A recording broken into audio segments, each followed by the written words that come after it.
Vous galérez à donner du volume et de la profondeur à vos dessins, vous avez l'impression que quelque chose cloche dans vos perspectives sans comprendre pourquoi. Vous inquiétez pas, je suis passé par là, et après plus de 10 ans d'expérience dans le design, que ce soit en passant par une école spécialisée ou avec l'expérience que j'ai accumulée au sein des entreprises pour lesquelles j'ai travaillé, comme par exemple Airbus, l'Agence spatiale européenne ou le groupe Stellantis, j'ai développé des méthodes simples pour, entre autres, comprendre et maîtriser la perspective. Dans cette vidéo, on va d'abord voir la perspective à 2.8, puis celle à 3.8, et en fin de vidéo, je vous montrerai un exemple concret pour appliquer ce qu'on a appris durant cette vidéo et pour l'appliquer dans vos propres dessins. Je m'appelle Alexandre, je suis designer, et sur cette chaîne, je vous transmets les bases du dessin et du design pour vous permettre d'aller plus loin. Bonne vidéo à tous!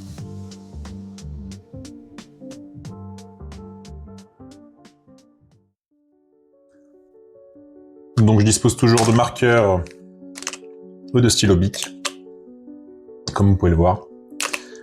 Donc je vais vous montrer un petit exemple, je vous fais un petit cadre. Après je ferai un exemple ici de ce que ça peut donner sur un objet. Comme vous le voyez, je vous présente 3 cadres pour vous expliquer tout ça. Donc toujours pareil, on va mettre à chaque fois une ligne d'horizon dans chaque plan de vue. On partait d'une perspective à 2.8. Donc pareil, on fait des traits, ce qu'on appelle du coup toujours des lignes de fuite qui partent du point de fuite. Et donc j'avais expliqué tout simplement que il suffisait de faire des lignes droites, tac, tac et tac, pour comprendre un petit peu les objets qui se précisent devant nous. Et donc on obtenait tout simplement, même avec des lignes droites, je change de marqueur pour bien que vous le voyez, voilà, de la perspective. Donc ici un cube, hein. Donc voilà, si on rejoint toujours les lignes derrière en transparence, ça donne quelque chose comme ça. Donc pour la perspective à 3.8, c'est pareil que la perspective à 2.8, un point de fuite là, un point de fuite là, et on va rajouter une ligne à la verticale. Et en fait, cette ligne à la verticale, on va instaurer un point de fuite. Des lignes de fuite qui partent de là. Et donc, vous l'avez deviné, rajouter des lignes de fuite qui partent du troisième point de fuite ici. Donc en fait, là, ça fait un peu brouillon. Ça fait beaucoup de lignes. Mais qu'est-ce qu'on peut voir? On peut voir que si je suis une ligne, par exemple là, du point de fuite du bas, et mettons là, après par là, je suis la ligne de fuite de gauche par ici, tac, je suis cette ligne de fuite là, cette ligne de fuite là, celle-là, à droite, voilà. Ça va influencer sur vos objets, aussi sur le plan vertical. Donc en fait, vos lignes droites ne seront plus droites, elles seront influencées par une ligne de fuite. Donc là, on peut le voir, hein, et si je fais en transparence, ça serait pareil. Je vais le faire avec le marqueur rose, pour mieux qu'on voit. Ça serait celle-là, et derrière, pareil. Si on part de la base, donc de l'angle de notre cube, on va rejoindre ce point de fuite-là. Là, pareil, celui-là, là-bas. Je prolonge pour mieux qu'on comprenne. Et derrière, il y aurait, en gros, voilà, ce petit trait. Et donc là, on peut voir, effectivement, en transparence, comme sur les autres, mettons la surface du haut et la surface du bas, qui n'étaient pas contraints. Là, elles sont contraintes du coup à la verticale aussi. Et on voit là. Et ici, derrière, pour bien comprendre en transparence. C'est pareil, on peut le faire sur différentes vues. Donc je vais reséparer ce cadre-là en deux. Voilà. Donc on va faire un autre exemple, mais avec le point de fuite qui influence vers le haut. Donc on va mettre une ligne d'horizon en plein milieu. Un point de fuite là, un point de fuite là, une ligne à la verticale, et on va mettre par exemple, on va influencer vers le haut. Donc un point de fuite là. On peut le mettre un peu plus haut, vous pouvez prolonger, mais bon, faut l'imaginer plus haut, c'est plus facile pour faire des objets quand même moins déformés par la perspective. Et donc là, on est reparti.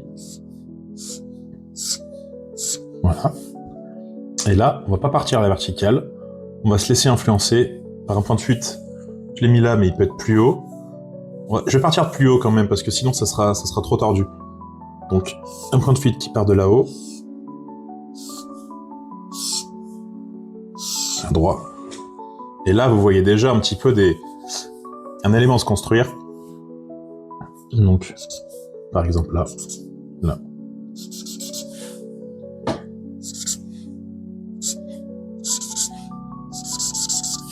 Et voilà. Et c'est la même chose. Et donc, si vous avez bien compris, pour simuler la transparence derrière, c'est pareil. On part toujours de la base du coin, on va rejoindre le point de fuite qui lui est associé. Donc, angle gauche, point de fuite droit, angle droit, point de fuite gauche. Voilà. Et pareil, là, mettons l'angle, il est... On ne voit pas parce que ça tombe bien en face, mais... Mettons, il est un peu derrière, un peu désaxé par rapport à là-haut. Et ben, c'est pareil, on voit où ça se croise, hein, donc là-bas.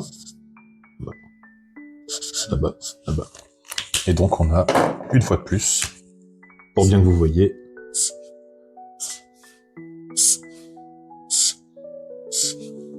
un pavé, parce que si je dis pavé, je dis pas cube. Tac, tac, tac, tac, tac, des pointillés pour qu'on comprenne en transparence. Donc après, hein, c'est pareil, hein, ça peut partir plus haut, mais on peut réduire un autre cube au-dessus, et ça suivra les mêmes logiques. Donc là, par exemple, on peut s'amuser à faire une pyramide.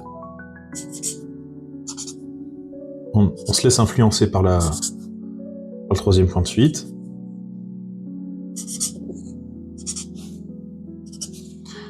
Ainsi de suite. Et voilà. On a une belle pyramide. Pour les ombres, donc là elle est simple, hein, le soleil part du haut, mais on verra ça dans une autre vidéo, parce que la notion d'ombrage et de remplissage et de composition, c'est encore autre chose. Là on reste sur les notions basiques de perspective, c'est amplement suffisant, surtout à 3 points de fuite, parce que ça semble évident comme ça, mais mine de rien, ça demande quand même de la concentration pour comprendre ce qu'on fait, comprendre comment la perspective influence votre objet, et donc justement, c'est aussi un peu ce qu'on va voir sur le dernier cadre. Donc là, 2 points de fuite, 3 points de fuite, 3 points de fuite. On fera le 4e point de fuite dans une autre vidéo, et je vous montrerai les influences que ça peut avoir sur certains objets. Et donc, exemple, sur un objet, on peut faire une table et une chaise. On va faire les deux sur le même plan, comme ça peut être intéressant. Donc on est reparti, avec 3 points de fuite. Je vais commencer par faire une table instinctivement, et je vais vous expliquer par où partent les points de fuite. Ça sera plus simple. Donc, moi je vais faire une table comme ça, par exemple.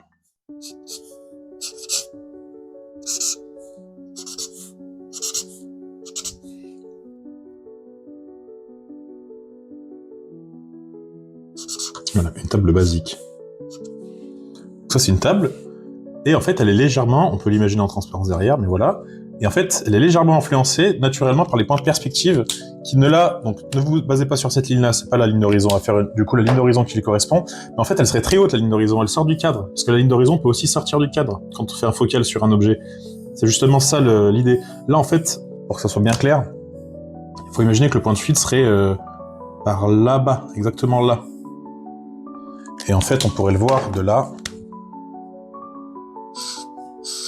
Voilà, en fait, il rejoindrait donc instinctivement. Ça, c'est à force d'en faire aussi, hein, mais vous voyez, hein, dans l'idée, instinctivement, voilà, ça se rejoint quand même assez droit. Hein, donc en fait, là, c'est comme si la ligne d'horizon était par là. Hein. Ça rejoint naturellement des points là-bas. Et donc celui-là, pareil, en fait, le point de fuite sortirait du cadre aussi une fois de plus là. Mais dans l'idée, le point de fuite, il est par là-bas. Hein. Tac, tac, et tac, voilà. Et donc là, en fait, vous avez une surface influencée par 3 points de fuite, et donc une table, c'est pour ça que c'est assez simple à comprendre comme objet, parce que ça reste quand même très carré, très facile à comprendre. Et après, vous pouvez vous amuser, du coup, et toujours penser en termes d'influence de perspective. Des dessins, faut en faire pour s'améliorer. C'est ça la base.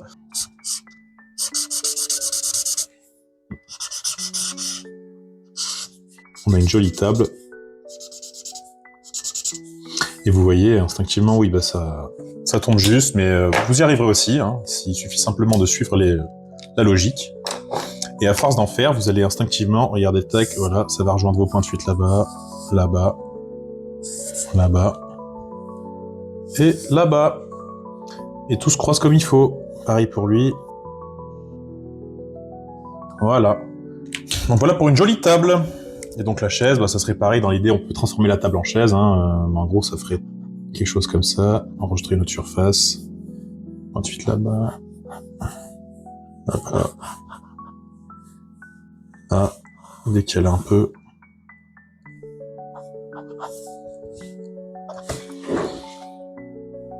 Tac.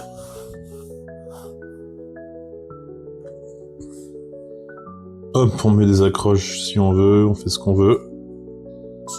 Qui rejoint à chaque fois, hein, on n'oublie pas les points de perspective. Donc les points de perspective, pardon, les points de fuite. Hop.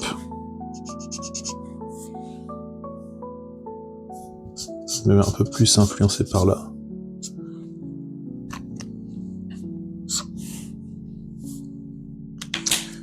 De toute façon, c'est grâce à la perspective que vous allez donner de la crédibilité aussi à vos dessins et à vos objets. Ça me semble évident. Donc là, on n'est pas encore sur des épaisseurs, j'ai fait que des surfaces, mais si on veut rajouter de l'épaisseur, forcément, mettons, on va rajouter un peu d'épaisseur, et on va toujours, pareil, même dans l'épaisseur, en fait, ça influence sur la ligne de fuite aussi. Hein. Tac, on suit la logique. Hein. Voilà, voilà.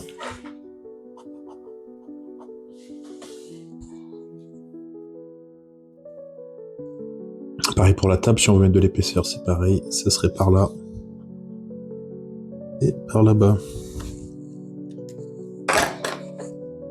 Voilà, je vais mettre un petit peu de couleur pour que vous voyez.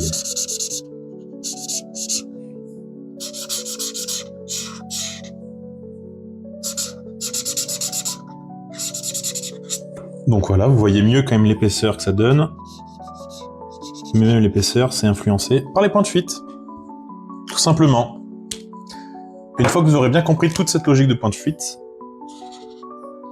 ça sera un jeu d'enfant pour vous de créer même des objets simples, cohérents, qui seront crédibles aux yeux des gens.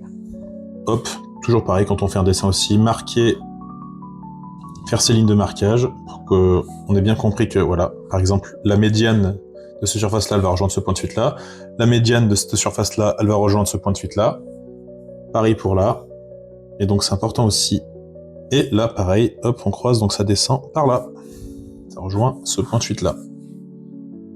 Et pareil pour là. C'est comme ça qu'on comprend les volumes qu'on dessine et qu'on évolue. Et pareil pour la fuite. Et voilà. Et après, on peut s'amuser, on peut faire ce qu'on veut. Là, par exemple, on peut faire un trou là, mais bon, ça c'est des ellipses, ça rentrera dans... Oh, c'est plus tard. On peut creuser. On peut faire plein de choses, après c'est à vous de voir, c'est à vous d'exploiter votre créativité pour vous amuser. Là, je fais vraiment n'importe quoi, mais c'est pour vous montrer qu'on peut faire ce qu'on veut. Une fois qu'on comprend ça, on peut même rajouter un étage au-dessus. On peut... pareil, hop, là, on va rajouter de l'épaisseur sur les anses. Voilà, c'est à vous. C'est à vous de vous amuser. Et vous allez prendre du plaisir quand vous allez voir que tout se crédibilise, même sur les objets simples, quand vous comprendrez les points de perspective. Voilà.